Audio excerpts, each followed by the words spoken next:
I have a daughter who's 20, and she's like, well, you're not in menopause, are you? I was like, yeah, I've been in menopause for like 4 years. And she was like, oh my God, no, ew. I was like, oh no, ew. I have not done my job. I didn't mention it. She had like an ew about it. I'm like, okay, well, by the time she's in menopause, there will not be an, oh my God, ew. Because this shit's busting out. It is, and we have to rebrand it, which is part of what we're doing together. It's an initiation. It's this call to really assess where you are in your life and to meet these symptoms, not in a way of, oh my God, I gotta start taking hormones and medicate every last symptom away, but rather, how have you constructed your life? What are some of the pieces that are serving you? And what are the pieces that are not serving you? It's a rite of passage. Yeah. What you present so clearly is that on the other side of this other rite of passage is also a really good period of life. Maybe the best. How do we make this not the end of something, but the passageway into something really potent, really fertile? When did you start tracking your HRV? 2 months ago. I just got a Whoop. I've never had a wearable. Amazing. Are you good with the Whoop? I might prefer a ring to this. I don't love it on my wrist. It kind of sort of bothers me. Yeah. But yeah, it's really interesting. I mean, I also find that I feel that it's often inaccurate about things. Like you feel better than it's showing. Or worse. Or often it'll say I have like 100% sleep and I like know that I was up for 2 hours in the night. I mean, and it's not seeing it somehow. Like I'm have really sneaky insomnia. It's because I'm not awake and sweating anymore. It doesn't know that I'm awake. I'm just awake and ruminating. Actually, my sleep's been pretty good, but it doesn't see it when it doesn't seem to feel me. I don't feel me when I'm awake. Anyway. Hi. Here we are. It's so fun to be on your podcast. Congratulations, by the way. Thank you. Good job. Like you really needed another thing to do because you have so much freaking free time. But yeah, people want to hear from you as much as possible. And I have to tell you something. Yes. I'll just let everyone know that we have a challenge here. Can I let your listeners know Please. What the challenge is? Yes. Okay, so right before we started recording, Sara asked me if there was anything that was off the table, which was a foolish question since she knows me and I'm kind of filterless. And so I said, of course not. No, I mean, I can't think of anything. And I said, well, maybe that can be this podcast episode is you trying. It's my challenge. To get me to use my safe word. So we had to set a safe word because we actually have not been in a BDSM relationship yet. So we don't have a safe word yet. I like the yet. Yeah, I was keeping the door open.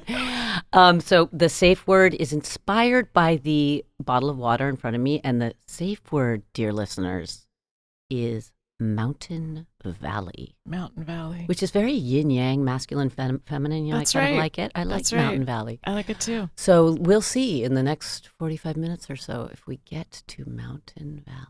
Love it. But wait, I'm going to say something that's quite anodyne, but I really do feel like I need to say it. I had never watched your course on Commune. Oh! I know. So delinquent. I mean, this isn't just, I just don't really watch many of the courses on Commune, which is truly embarrassing. It's just who has time in life to do anything. Well, you're a boss, and you've got 3 kids. I don't know. Anyway, I watched it because I was doing a little review thing for it, for the Commune I was doing a review of the Commune course for the Commune podcast in anticipation of Luminescence. And it is so excellent. Oh, thank you so much. It is so good. It is like literally, I'm like, how my jaw is on the floor. You're so smart. Your information is so deep and so easy to absorb. I do have a few questions, but but no, it's really, it's so good. It's just so jam packed. And I listened to it like 2 months ago, and I've been like giving it to every woman I know in her 30s and 40s. Thank you, Schuyler. Now, are you talking about the first course? Navigating perimenopause and yes. menopause? Okay. Yeah. Now I'll have to watch the second course, obviously. But it's really, really good. It's an excellent piece of work. So good job with that. Thank you. Yeah. You're really, really you're not just a good thinker and writer. You're a good teacher, which is its own kind of skill. Thank you, Schuyler. I mean, I have to say the same back to you because you teach yoga in the way that I've always wanted it to be taught. There's a way that you have like rigor and a level of seriousness, the way you fold the blankets, and it's combined with so much humor, not taking yourself too seriously, not taking anything personally, and yet you teach me about diastasis, you teach me about Uddiyana in a way that I've never learned before. So I am so grateful to you for that. I love to teach. You really do. I mean, you've got a gift for it. There's so many places where I want to start, Schuyler. We have so much fun with the retreats that we teach. We've got this retreat at Commune called Hot for Hormones. Which says it all. It says it all. And it has been like this effortless, delightful experience with you from the beginning. Yeah. And it seems like every single time it sells out, like we're very fortunate that there's a lot of demand for what it is that you and I are bringing. What is it that you and I are bringing? Well, I mean, I would say we're fortunate, but the world's not fortunate. I mean, the reason that there's a demand for what we're bringing is the scarcity of really good information is still a real thing. I mean, better and better all the time, as we know, and anybody who's following you knows. Finally, women's health is in the conversation, and in some parts of the world, like pretty front and center of our conversation. But it's different to ingest information in podcasts and books, and another thing to do it in person. And women are co-regulators. Yes. We like to smell each other and share microbiomes and eat together and practice yoga together and not online. And, you know, it's ironic because now I mostly teach online, which is kind of a privilege, and I feel so lucky to have that, but it's also like a bummer. Yeah. Because I love to touch people's butts. Go ahead and cancel me. I love to touch people's butts. You're going to have to use your safe word with me. No, I mean, you know, I love to give adjustments. I love to be in a room with the experience of practicing together is so different than doing anything virtually. And then to be able to have the experience, you know, I have to be honest. I mean, I may have already told you this, I'm not sure, but I'm really not like a women's retreat person. Same. I mean, I've had people suggest, like, let's do a Gaia retreat. I'm like, no, hard no. Love Gaia, love women, not interested in women's retreats, just not. I don't know why, because I actually do love women. I mean, I prefer women to men generally. Sorry, Jeff, but kind of true. But I don't know, the idea of this like kind of preciousness of an all-female safe space is just like a bit unctuous to me. Totally. But I did want to do something with you because you're so smart, and I knew that it wasn't going to be just kind of fluffy, you know, sort of women supporting each other in a nebulous way, that it was going to have a grounding in women's health. So that was interesting. And then I found it profoundly awesome. Yes. For us to do this. And yes, it was so immediately clear from the first group that came together. And I like the thing that is, I guess we've done 3 or 4 now. At least 3.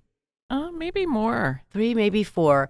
But we'll always, you know, we'll kind of circle up and have our little go around kumbaya moment. And the groups that come are all different, but they all are a startling array of different kinds of women. And if you walked into that group and looked around, you would say, wow, look at all those women. They all look so together and successful and all the things. I mean, all the judgments that we make about other people, other women in the world. You look around and people look like they are, all buttoned up. And everybody's got stuff. Everyone's vulnerable. Everyone's vulnerable and dealing with shit and dealing with health issues, dealing with psychospiritual. Everyone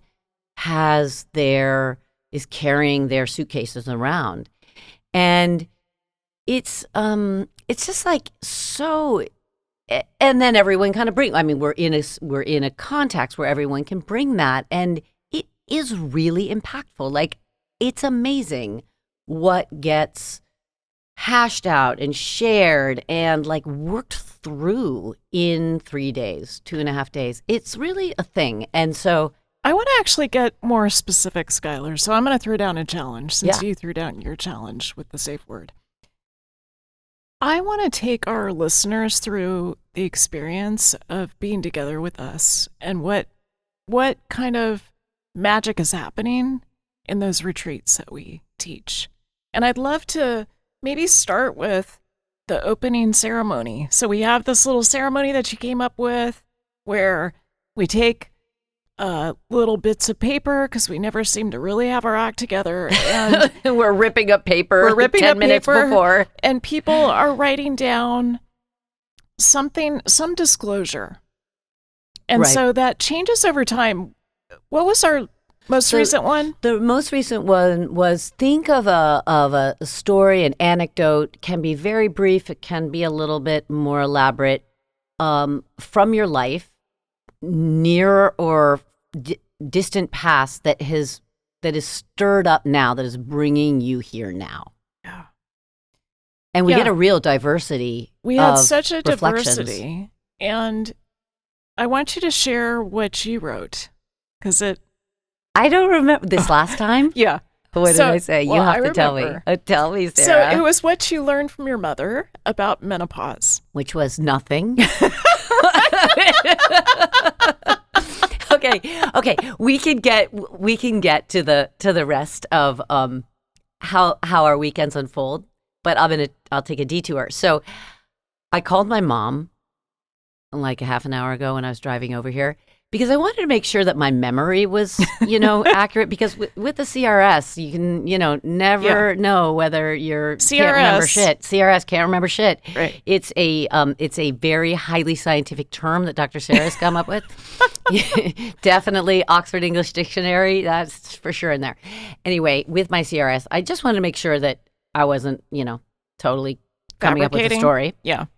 And so I called my mom, and my mom is a wonderful, old, super smart, crazy, alternative human being who's just the real deal. I'll tell you a few other things she said.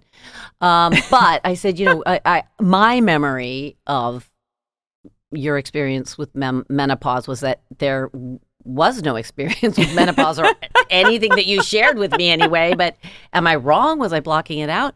And she was like, no, I never told you anything about menopause because nothing, I don't know, this didn't happen. I don't know, sort of eventually I kind of stopped having a period. I mean, I might have had like a hot flash or two, but they were sort of pleasant. I mean, there's sort of like a rush.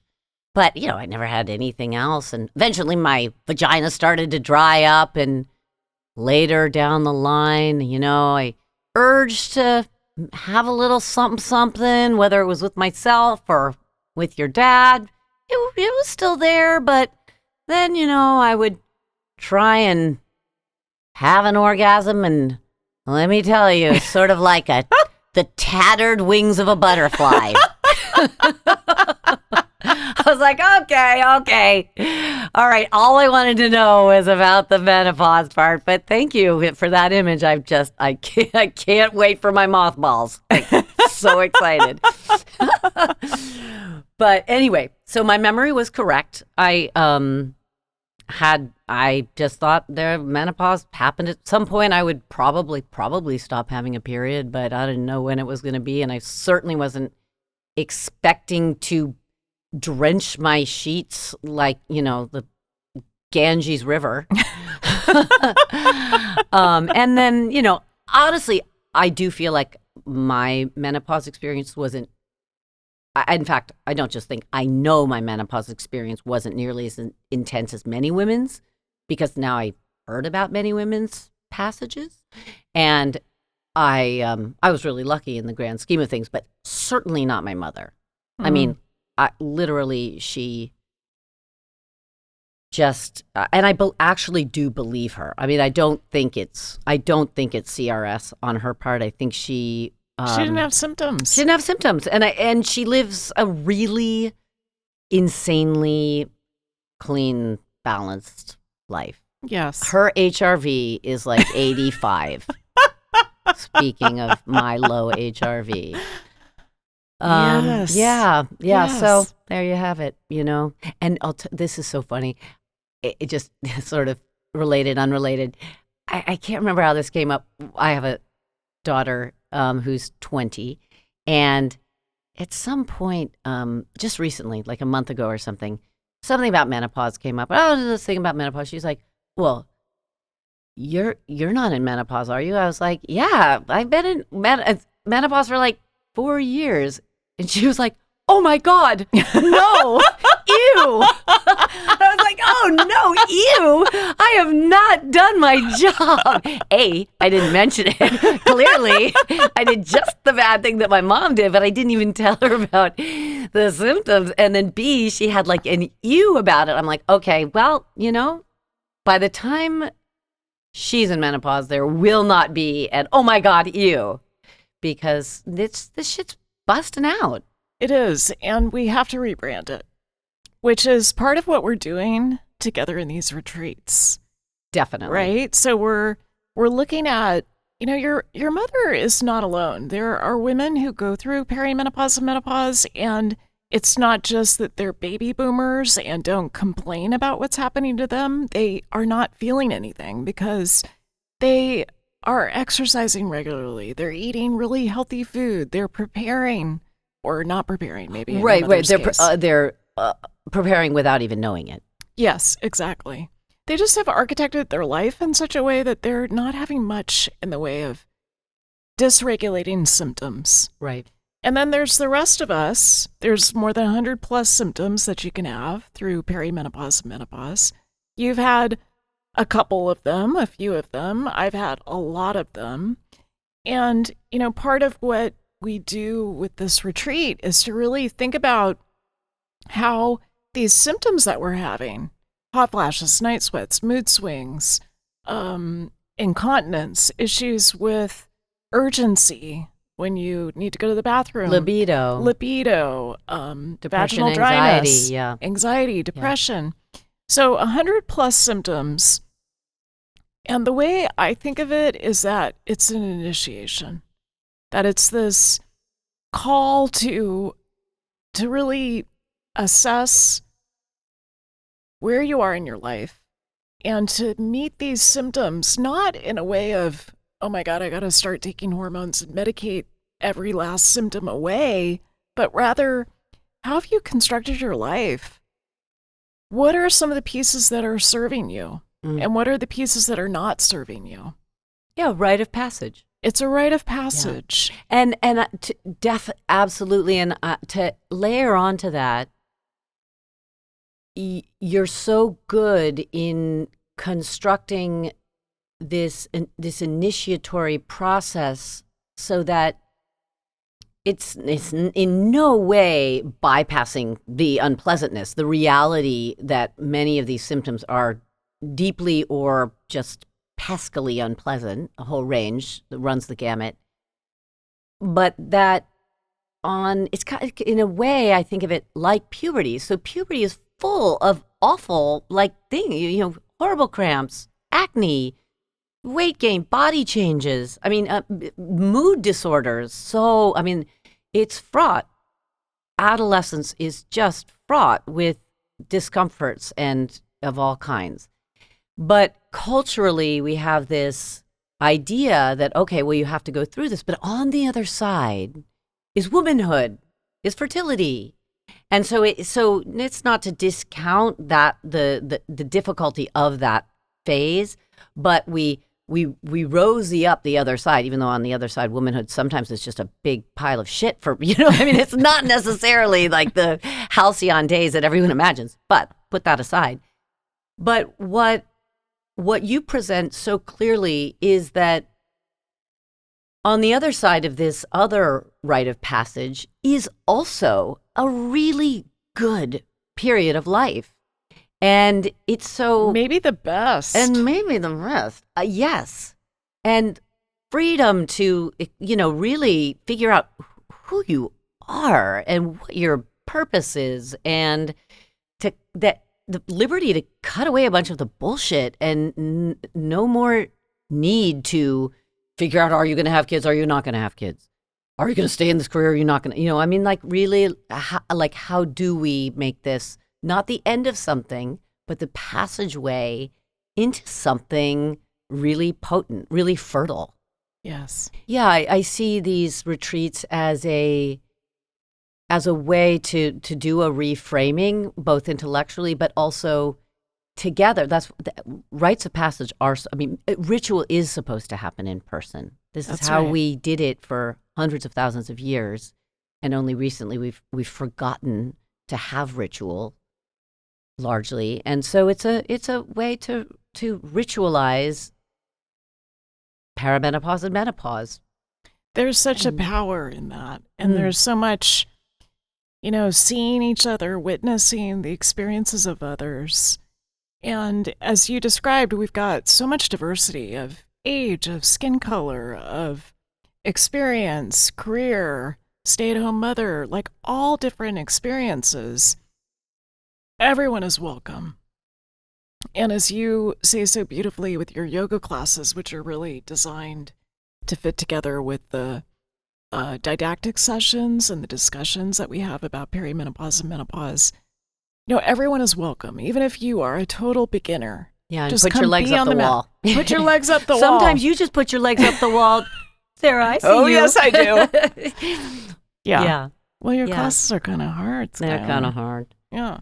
So you also just reminded me of something I learned from one of my mentors, and this is Chris Northrup. So she wrote Women's Bodies, Women's Wisdom. Probably you have this book, too. Oh, yeah, too. old Bible. Oh, yes. And so she talks about how during your reproductive years, and damn, most of those years you were with Jeff Krasno. Like, you guys met? All of those years. Yeah. You were like age 18? Yeah. Right, when you met? I was 18. He was 17. I was a cougar. So all of those years where every day you have a different level of estrogen, every day you have a different level of progesterone, every day you have a different level of testosterone, and it's predictable, but you're coping with like this constant adaptation. There's a way that your reproductive years, according to Chris Northrup, makes you endlessly flexible and accommodating because you're just used to a massive amount of change day to day with your hormones. And then when you go through perimenopause and menopause and you stop having a different level every day of your hormones, that hormonal veil gets lifted, gets pierced. And so it might be that in perimenopause and menopause, you are speaking your truth for the first time. You're noticing your truth for the first time. You're not accommodating and taking care of everyone else at your own expense. So I want to highlight that particular piece because a lot of people see perimenopause and menopause as kind of the beginning of the end. Right. And that's what I want to rebrand because there's so much opportunity, so much, in my mind, just excitement as you start to find your way back, kind of unearth your authenticity in a profound way. Now, you've also had this experience of... We need a new name then. We need a new name. We need to take the pause out of it. take the pause I mean, out. pause is not terrible. At least it's not like menostop or I don't know. I mean, or like menorest. But I mean, it shouldn't have. I know men doesn't have anything to do with men, but it shouldn't even have the word men in it, even though it means menarchy or it must come from a Latinate for menses, blood. Maybe Could be. It must be whatever menses is, but it menses. does. It is the word men. Like, come on. Yeah, rebranding. Anyway. We can crowdsource this one. Everyone send in your names. Yeah, send in the names. New name for perimenopause. But regardless, you are so onto it, and it is happening. I really do feel like this is not wishful. It's not wishful thinking. I mean, there are so many women who are really living their best lives. Yeah, what are you seeing? I mean, what are you seeing? I mean, I just feel like there's a lot of like women like, Michelle Obama. I mean, Oprah was doing it a long time before we were having this conversation, but even all the like older postmenopausal women who are actors and singers and in, the cultural, like the pop landscape, I do feel like it's shifting. And I also I think even more anecdotally among the women that I know, like I don't see anybody who feels like they're old.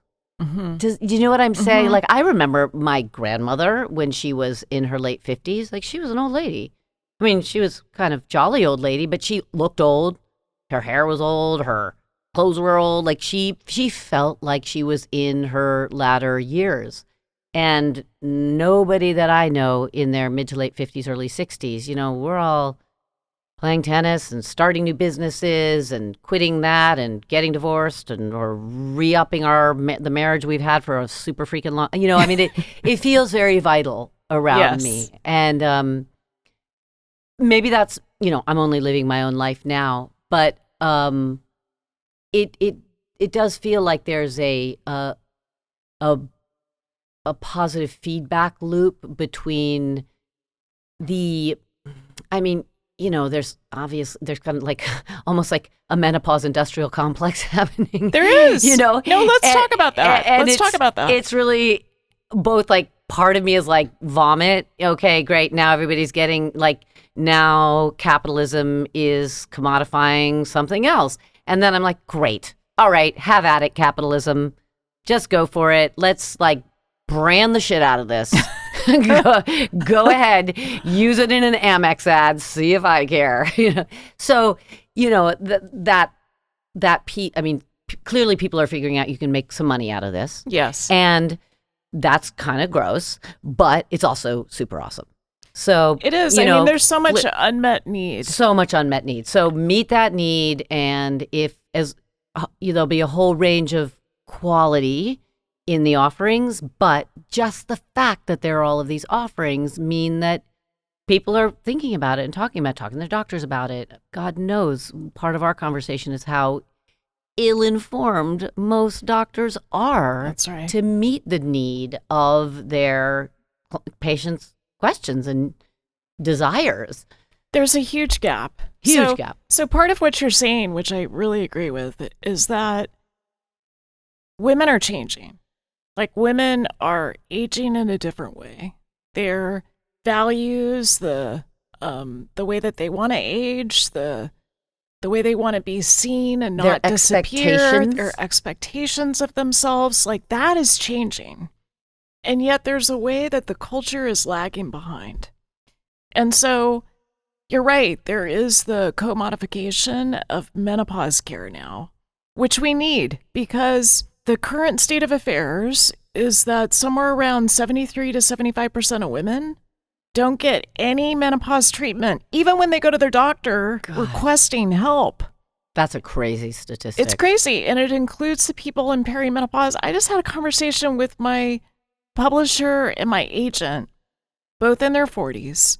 They have like 12 perimenopausal symptoms. They both went to their doctor, and the doctor was like, "Oh no, you're too young." So sometimes, right, and the answer can't always be find another doctor, which is the right and obvious answer, but it's not always that easy. I mean, you live in the Bay Area, I live in LA. You can find another doctor. They might not be covered by your insurance, but if you really work hard, you might even be able to find someone decent or maybe even good, maybe great, who is in your network, but kind of unlikely. So it's pretty Wild West out there. And if you live in a small market, like in a small town, good luck with that. Well, this is where telehealth, I think, can really make a difference so that people have greater access. But I also, one of the things I've heard about that gives me a lot of enthusiasm and hope is that, it's pretty much too late for baby boomers. They're old enough that hormone therapy is not the best choice anymore. We can talk about that. You and I are Gen X, I think. Are we both Gen X? Probably. I think you're Gen X. Yeah, I'm Gen X. Keanu Reeves. Me and Keanu Reeves. So Gen Xers actually haven't done a great job saying the way that women are treated, this massive women's healthcare gap that shows up, especially with perimenopausal and menopausal care, is totally unacceptable. It's been the millennials that have said, oh no, I'm not putting up with this. Go idea, entitled millennials, yes, go.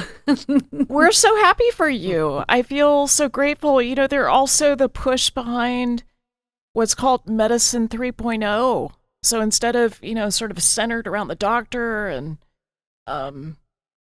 they're an insurance-based system and pharmaceuticals, millennials are helping us shift to Medicine 3.0 that is much more participatory, much more preventive and personalized, and sets us up for N of 1 experiments where the patient is actually at the center and is an equal expert together with their clinician about figuring out what's next and what makes sense. In their own body. In their own body. Yeah. As it should be. So thank you, millennials. Yeah. Super happy for this. Now, will you clean up your room? So one of the things we do in our retreats is we create a space, a container for regulation. And I want to talk about this a little bit more because you mentioned co-regulation, which is something that you have like superpowers around. You're so co-regulating for everyone that's around you. I mean, you show up at Commune in Topanga, and what always happens as we start the retreat is there's one or two fires to put out, literally or figuratively. And you're the one who's like running around and making sure everyone's happy with their room and they have the right temperature. And, oh, did we cover all the food intolerances? Or is there even food? Is there food? We did have one retreat where there was no food. Yes, the chef was confused and we had no lunch. Everyone showed up for lunch. No lunch. And you solved that too. It worked out. Yes. Yeah, so there's this co-regulation. You have an extraordinary ability to regulate your own system and then regulate the system of others. I learned from you to tend and befriend. You taught me that. Okay. No, you taught me the language, but yes, let's tell me about that. I love this. I love what I learned from you about our parasympathetic nervous system. This is part of our co-regulation.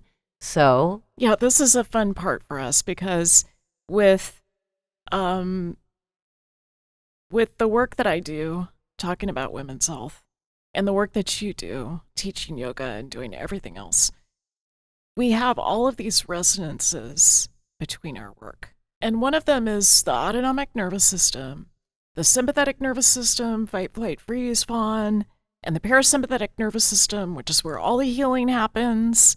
But we don't want to dwell in either one of those extremes. We want this fluid balance between the two. And one of our conversations, it's fun to recap some of these conversations for the podcast, was about how the original work on the sympathetic nervous system, fight or flight, was done in the 1930s at Harvard. Harvard always takes the credit, whether they were the first or not. But Walter Cannon understood the physiology of fight or flight, but he studied men, and he assumed that what men do with fight or flight, women also do. Well, because women are little men, of course. Well, right. That's myth number one that we have to bust. And then it wasn't until Shelley Taylor at UCLA in the 90s said, actually, women don't do fight or flight. Like, if you can imagine a woman on the savannah who's got an infant in one arm and a toddler in the other, like, fight or flight is not going to end well for her. She is much better being part of her community and having the protection of the community to be able to take care of herself and deal with stress. So instead of fight or flight, what women do to deal with stress in a more functional and effective way is tend and befriend. So you have mad skills for tending and befriending. Can I ask you a question about that? Sure. So if we're talking about the manifestation of the sympathetic nervous system, right, in the classic fight, flight, freeze, and what Shelley's saying is that women, their response, they probably fight. There's fight or flight in there too. It's all Yes. like a way that we interpret this massive rush of hormones. But women then tend and befriend. To me, that response seems like it's like a bridge response. Maybe somewhat similar to the freeze response, but like fight or flight is going to keep you in that adrenaline, testosterone, cortisol state, going, fighting, running, stress response, yes. right? Freezing, I don't even understand. Maybe in the freeze response, you're starting to regulate and come back, starting to slowly stimulate the parasympathetic nervous system. But it seems to me like tend and befriend is like, okay, I have this nervous system response. And then I'm going into a response that actually is not staying in the response, but like a shift from the response. Does that make sense? I think so. I think it's a shift from the individual response to more of a group response. But I guess what I'm saying is, and I'm like genuinely trying, because I have not, I actually would love to read that study. You'll have to share it with me sometime, because it totally makes sense to me. We'll link from to a it in the show response. notes. Yeah, that would be great. But what I'm saying is that if you're in a stress response, let's just imagine that, like, whether you're a man or a woman, and this, like, charging cougar in the savannah, whatever, you have the response, and the man runs out and he's going to go grab the clubs. And maybe a woman goes with him because she's badass motherfucker and she's, going to club it up too. They're having kind of this big, Yes. super fight flight response. And then women are probably like, okay, I'm going to run the fuck over here and get in this cave and tend and befriend, because this is how we're going to get through this. And we've got to make sure the kids feel safe and, the grandmother, everyone's safe. We're kind of in that, in a different response world environment. But it seems to me that if you're going into a response that is tend and befriend, that the response itself is going to stimulate the counter cascade of hormones that will stimulate your parasympathetic nervous system in the response itself, different from fight or flight. Does that make sense? It does make sense. So let me see if I can answer this. So one of the things that happens with fight or flight is that if you're a guy and you're dealing with a cougar and you've got a club and you're running, you're using your large muscles, you're actually discharging the stress. Right. So like the spike in adrenaline, the spike in cortisol, that is being discharged. And so the body is designed to do that for ideally like 90 seconds and to kind of have it be over with and then not have another alarm go off for ideally like another quarter. So that's the stress response, the way that it was defined in men. Women tend to more likely do a freeze response, like if they don't have the opportunity to tend and befriend.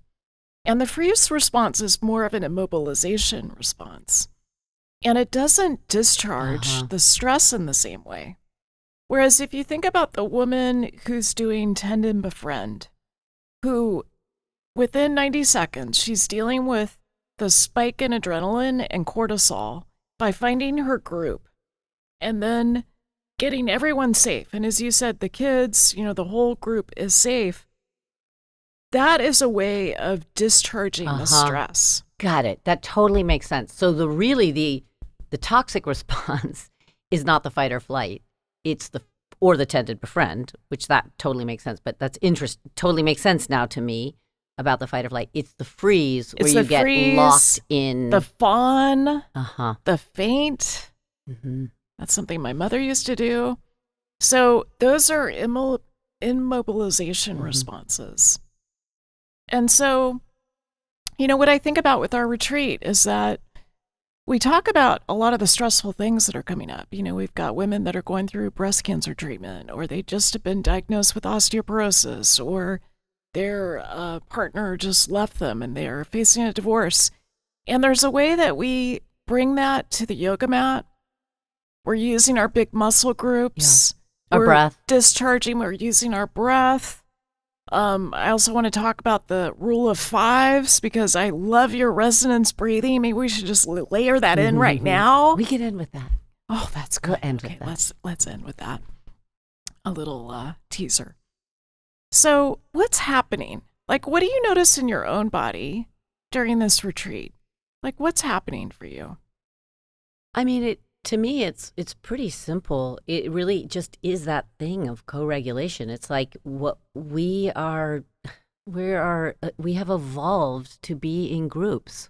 And not just groups of 3 to 5 people in a nuclear family. We are made to be in groups of more diverse peoples, and we're supposed to be looking in a variety of eyes and exchanging people's breath and smells and running up against people we immediately connect with, and some people we're a little sticky with. I mean, that's just, it's dynamic for us. It's stimulating in the best way. Yes. And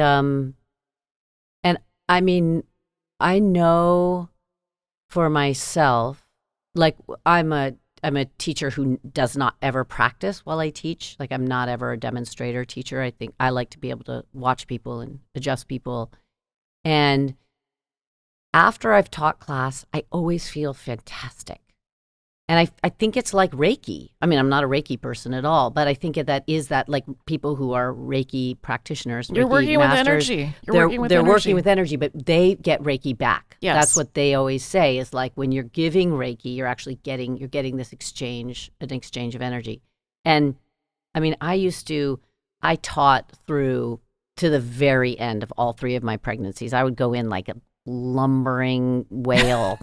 And sometimes I would show up in the room to teach, and I would see people be like, oh God, I hope that's not the teacher who's going to be like, how could she possibly teach class? She's like, she looks like a dresser drawer.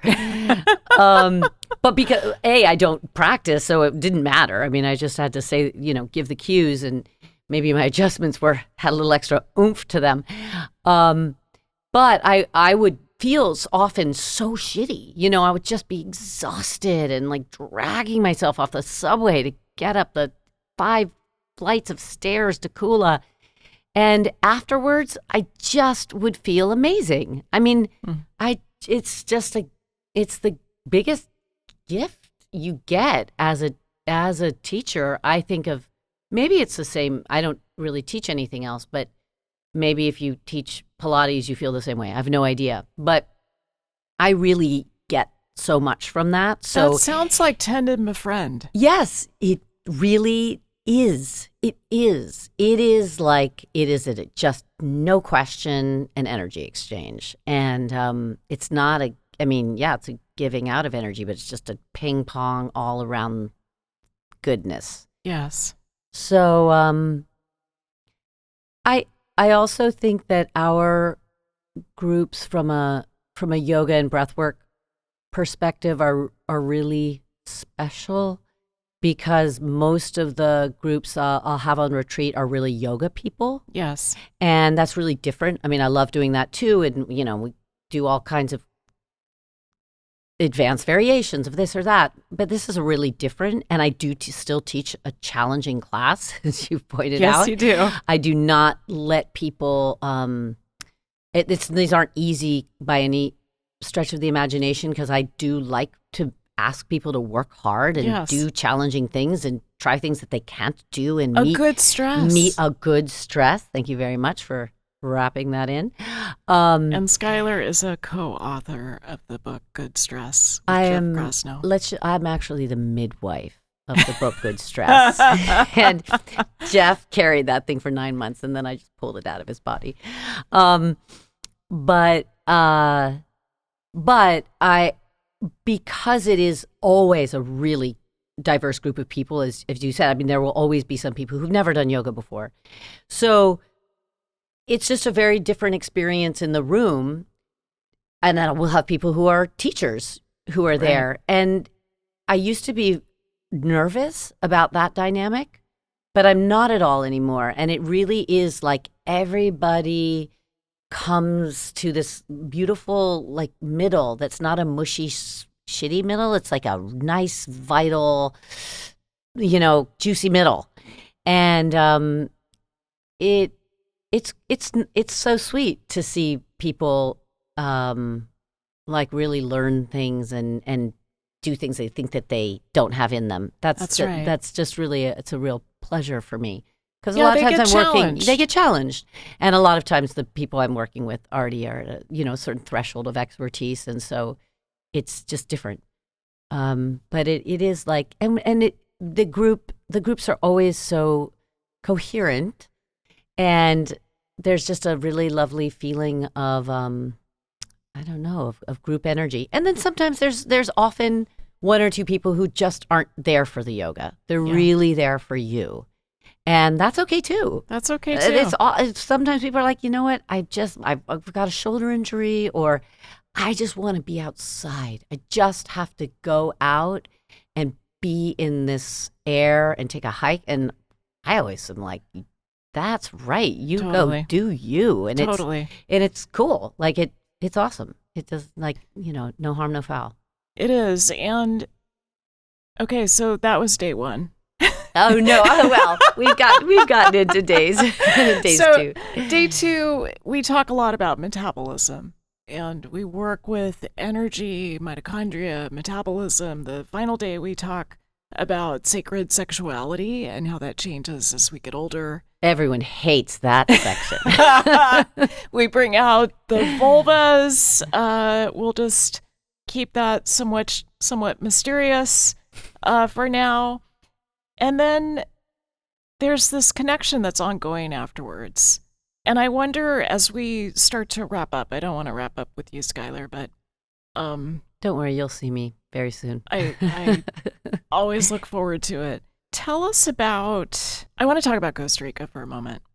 And okay. I know you need to leave soon and go take your daughter to the dentist, but Costa Rica, you told me about the Osa Peninsula, so I went there for the first time this year, and nothing raises my heart rate variability like the Osa Peninsula. No kidding. I can't wait to wear my Whoop down there. Right? Yes. I'm going to finally see the measurement of my heart spot. Yeah, we're going to talk about heart rate variability and just all the different ways that, it kind of tanks, and then what you can do about it. We'll have to save that for another podcast. But tell us about, what is it that you feel in Costa Rica, because it's as enlivening for you as it is for me. Yeah. So I went down to this part of Costa Rica like 30 years ago. Oh, I'm so old. I'm so old. I'm so wise. I'm so experienced. Big smile. Big smile. Can you hear my big smile? Costa Rica's changed a lot. And it's no longer my discovery, I'll have to admit. But I found this amazing little corner of Costa Rica called the Osa Peninsula, and it's there's definitely more people now, but it still is really pretty raw and fairly unpeopled. It's off the grid, which keeps a lot of, certain kind of American away. And the surf is amazing. The water is really clean, and there's waves for, newbies like me. And I think you're not a newbie. I'm a newbie. You're intermediate. I'm an intermediate newbie. No. Anyway, we don't need to talk about my surfing skills. You just have to come and see. But that place, I just went the first time. I mean, it's a funny long story, which I'll tell you another time. But I went. I'll tell the very brief version. I went down not as I was a yoga practitioner. I was trying to be a documentary filmmaker. I went down to produce a yoga video of my teacher who was leading a retreat down there. This is in the early 90s. And I got down to this place, and the production was a total fiasco. Like, this stoner teacher who I was working with just got down there. He's like, dude, I don't know. I don't know if I feel comfortable being in front of the camera. And I was like, oh my God. But that disaster aside, I was just like, I have to come back to this place. I've never had a feeling about a place before. I was like, how do I come back here? And the people who own this really incredible, super funky property that I was on at the time said, well, bring your own group. And I was like, I'm like a group of avid video editors. Like, I mean, what? And they were like, well, I don't know, like, become a yoga teacher in my group. I was like, that's ridiculous. And then I got home and I was like, I have to become a yoga teacher so I can bring people down to this place. And I didn't know that was the motivation. Yes. And so I literally did a 200-hour teacher training. I got one class on the weekends at this local place where I'd been practicing for quite a long time. No intention of ever teaching anymore. Never thought of ever opening a yoga studio. Oh my God. And this is the really embarrassing part. The first class that I taught on Saturday at 4:00, I had a poster for yoga retreat in Costa Rica over New Year's with Schuyler Grant. And I was like, literally like the amazing brilliance of being 25 when you know nothing. And I was like, thought that anybody would want to go to Costa Rica on a retreat with me who just finished my 200-hour teacher training and had no interest in being a yoga teacher at all, except to like go to Costa Rica. I had got like 8 people. Anyway, that was the beginning. So that was the beginning of that. And then, I've gone down once or twice a year since then. Yeah. And it is, there are a lot of like places on the planet that are just like hold you. Yes. And that's one of them. I kind of feel a bit like that in Esalen, though it's different. But that the way that land, if any of you have been to Esalen, just that land, you get there and you're like, oh, whether, whatever I feel about this retreat center, which I actually quite love, but this place is the place where the original kings and queens lived. They got this place. Yes. Because this is the crotch. This is the heart, the center of the mama is right here. Yes. And the vulva? Yeah, it's the vulva. It's a vulva spot. Totally. It's a moist, fertile vulva spot. Absolutely.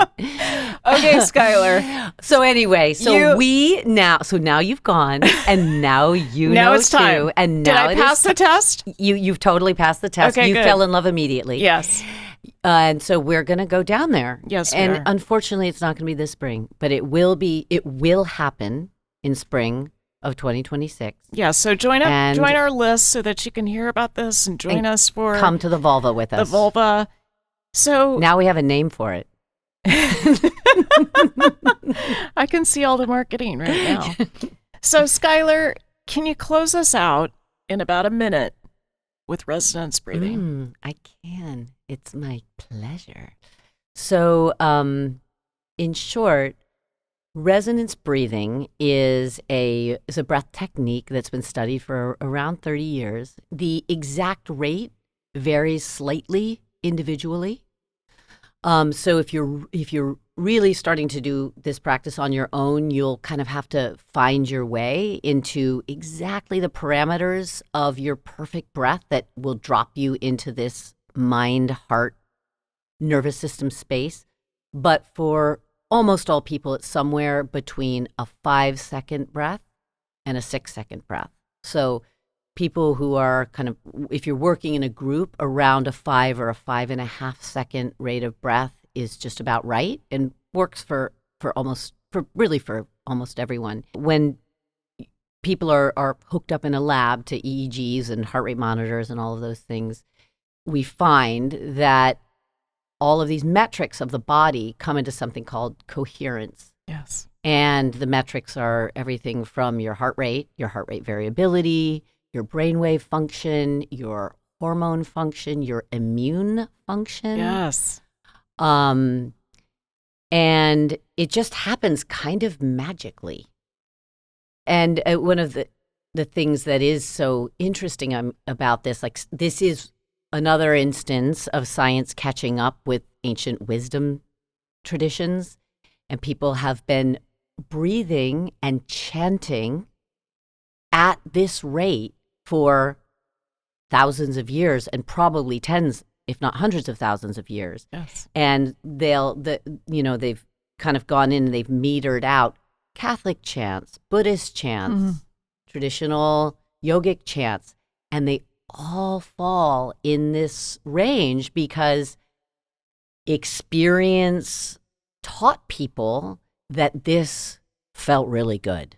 And they weren't hooked up to monitors to figure it out. They just figured it out because if you breathe at this rhythm, and it takes more than a minute, it takes at least a couple minutes, and really better, more like 10 minutes, but your body will drop into coherence. Yes. So, and coherence is that magical place. Not magical. It's a physiological state where you've got balance between the parasympathetic and the sympathetic nervous system. And it's sometimes called cardiorespiratory coherence. So it's where your respiration and your heart like sync up, and they're working optimally. And then there's this cascade effect on all these other systems of the body. So should we do a little bit of it? Sure. Okay. I feel like you're going to be late for the dentist. That's okay. Okay. I'm out. It's all right. It's all right. Don't stress me out, Sarah. Don't stress me out. My heart rate's going up. HRV down, heart rate up.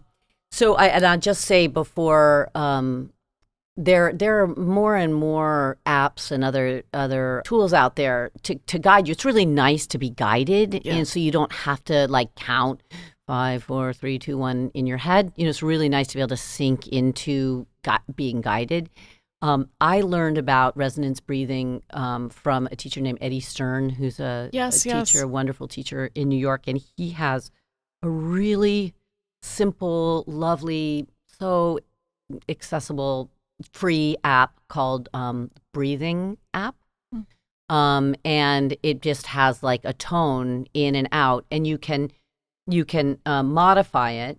I'll say one last thing. You can do 4/4, you can do 5/5, you can do 6/6, you can do 5/7. And one of the and here you're talking about the inhale and exhale. Yes, thank you. How many seconds? The rate, the seconds for the inhale and the seconds for the exhale. And my favorite is actually more like 5/7, which put together is around 6 seconds total for the whole. It's 12 seconds total for the inhale, exhale. And this is really for anyone who's listening who wants to experiment around with breathing on your own. Like, what I really encourage is take a nice slow inhale. You don't even have to count. And then slowly exhale and make your exhalation just a little slower. Because the nervous system response to the breath pattern is this. When we are adrenaline, when we are driving into our sympathetic nervous system, the breath response is you take big, longer inhales and a short shunting exhalation because we're trying to bring tons of oxygen to our arms and our legs and our big fight or flight muscles. And so if we flip that and we take a relaxed inhale, but a really slow exhale, you're saying to your nervous system, you don't need to run away from that cougar. You can just stay right here, relaxing your breath. Safety. You're signaling safety. Exactly. It's amazing. I mean, it's like, it's free. It's like we walk around with this little medicine cabinet right inside us, and it's really easy to forget to use it. I mean, sometimes I'll be like, oh my gosh, I haven't really done my breathwork practice for a couple of days because I, forget or, whatever, my trash habits. And then I'll start again. And it's so simple. I mean, literally like even 2 minutes, but who can't find 10 minutes? You can do this when you're driving. Just don't close your eyes. Okay. So if you're listening to Sarah's podcast in your car, pull over. All right. Close your eyes, Sarah. Pulled over on the side of the road. Close your eyes. Ground your body down against whatever you're touching, whether you're sitting or standing or lying down. Just let your body ground down through whatever your skin is touching, down through the fabric of your clothes, and connect down into the earth, whether it's near or far. Just feel your body sink down, be held by the earth underneath you. And then take a deep, full breath in, fill your body with air, and open your mouth and take one clearing breath out of your mouth. And then just let your lips seal lightly and breathe in for 5, 4, 3, 2, 1. Breathe out the nose. 5, 4, 3, 2, 1. Do that again. Inhale. 5, 4, 3, 2, 1. And out. 5. Relax your chest. Relax your belly. Relax your hips. And one more time. In on 5, 4, 3, 2, 1. Exhale. 5. Relax your neck, face, eyes, ears, nose. And then you're going to go in on 5, 4, 3, 2, 1. And out on 7, 6, 5, 4, 3, 2, 1. Take an easy breath in the nose and out the nose. We'll just do a little reset breath. And then again, in on 5, 4, 3, 2, 1. Out on 7, 6, 5, 4, 3, 2, 1. Reset breath in the nose.